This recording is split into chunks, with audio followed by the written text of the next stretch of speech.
আচ্ছা, গত ১০ বছরে আমাদের দেশের ব্যাংকিং জগতে যে একটা বিরাট পরিবর্তন হয়ে গেছে, সেটা কি আমরা খেয়াল করেছি? একটা নীরব বিপ্লব, যেটা কিন্তু শহরের বড় বড় ব্যাংকের বিল্ডিংয়েও হয়নি। এই বিপ্লবটা হয়েছে দেশের একদম প্রত্যন্ত গ্রামগুলোতে। চলুন আজকে সেই দারুণ পরিবর্তনের গল্পটা একটু শুনে আসি। এজেন্ট ব্যাংকিং নামটা শুনলে মনে হতে পারে এটা হয়তো আর 10টা ব্যাংকিং সার্ভিসের মতোই কিছু একটা, কিন্তু না, ব্যাপারটা মোটেও তা নয়। এটা আসলে এমন একটা শক্তি যা একদম নীরবে আমাদের দেশের অর্থনীতির পুরো ম্যাপটাই বলতে গেলে নতুন করে এঁকে দিয়েছে। কিন্তু কিভাবে?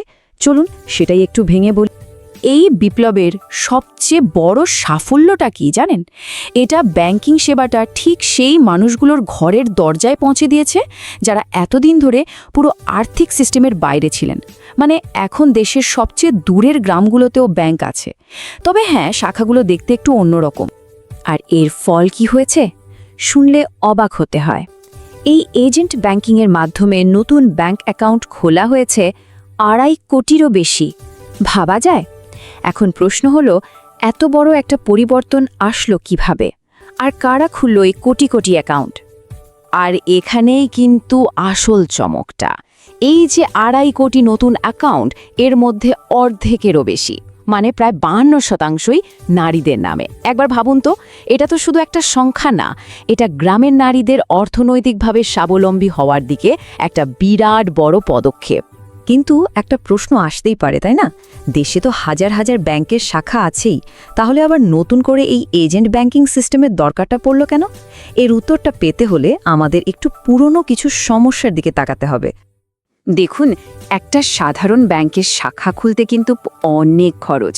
জায়গার ভাড়া আছে, সিকিউরিটি গার্ড, অনেক কর্মচারী, সব মিলিয়ে খরচ অনেক।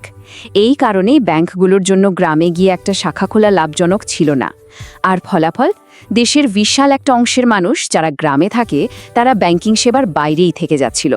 ঠিক এই ফাঁকা জায়গাটা পূরণ করতেই কিন্তু এজেন্ট ব্যাংকিংয়ের শুরু। তো সমস্যাটা তো বোঝা গেল, এবার আসা যাক সমাধানে। এই যে এজেন্ট ব্যাংকিং, এটা আসলে কি জিনিস, কিভাবে কাজ করে এটা? চলুন একদম সহজ করে ব্যাপারটা বুঝে নিন। এটা আসলে একটা লো কস্ট মডেল, মানে কম খরচের একটা ব্যবস্থা।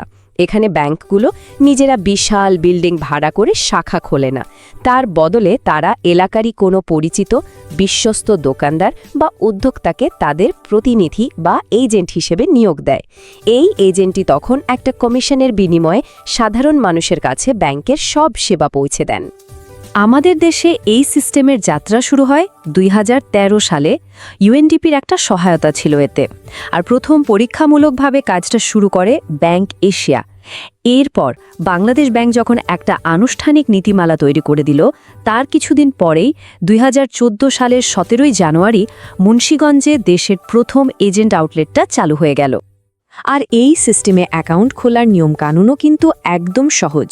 শুধু ন্যাশনাল আইডি কার্ড আর ছবি নিয়ে এজেন্টের কাছে গেলেই হয়। এজেন্ট তখন একটা ছোট মেশিনে আঙুলের ছাপ নিয়ে নেন, আর সাথে সাথে ব্যাংক থেকে ফোনে একটা কনফার্মেশন মেসেজ চলে আসে। ব্যাস, অ্যাকাউন্ট চালু। তো গল্পটা তো শোনা হলো, এবার চলুন কিছু আসল সংখ্যা দেখি, কারণ এই সংখ্যাগুলোই বলে দেবে এই বিপ্লবটা আসলে কতটা বড়। পার্থক্যটা একবার দেখুন। আমাদের দেশে ব্যাংকের গতানুগতিক শাখা আছে প্রায় 11,500-এর মতো, আর এজেন্ট আউটলেট কতগুলো জানেন? 20,000-এরও বেশি। মানে গত 10 বছরেই ব্যাংকের শাখার চেয়ে প্রায় দ্বিগুণ এজেন্ট আউটলেট তৈরি হয়ে গেছে সারা দেশে। আর এত দ্রুত যে এটা বাড়ছে, তার একটা বড় কারণ হলো ব্যাংকগুলোর নিজেদের মধ্যে একটা স্বাস্থ্যকর প্রতিযোগিতা। যেমন ধরুন, ডাচ বাংলা ব্যাংকের আউটলেট সংখ্যা এখন সবচেয়ে বেশি। তাদের ঠিক পরেই আছে ব্যাংক এশিয়া, ইসলামী ব্যাংক আর ব্র্যাক ব্যাংক। আর অর্থনৈতিক দিকটা যদি দেখেন, সেটা তো আরও অবাক করার মতো।